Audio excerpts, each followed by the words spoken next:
Link building requires that you first build relationships with journalists, writers, and editors.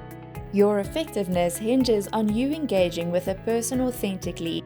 You aren't tweeting them because you want something, you're tweeting them because you relate to them and hope to forge a real connection. Hi, I'm Callie from the International Institute of Digital Marketing. So let's look at how do you interact with writers, editors, and journalists on Twitter. Optimize your Twitter account. Ensure that your Twitter display name, bio, etc. are complete. Follow these practices. Include your full name or a combination of your name and initials.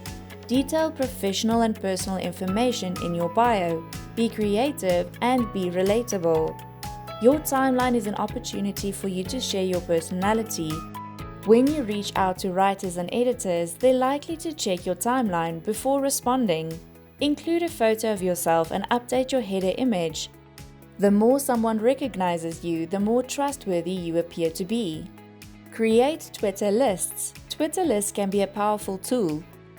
You can track a list of contacts who have responded favorably to your outreach, accepted your pitches, or published your content. Keeping them organized in a list allows you to pay closer attention to their activity, which can help you build better relationships over time.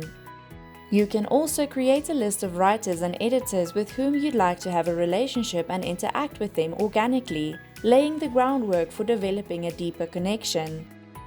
Interact organically with writers, editors, and freelancers. You can spark a relationship on Twitter in many ways. The key is to be authentic. Be yourself, it will work wonders in the long run. Interact with a writer a day or two before you send your pitch. They have time to see your name and avatar come up on their Twitter notifications. Later, they'll recognize your name and your avatar when they see it in their inbox.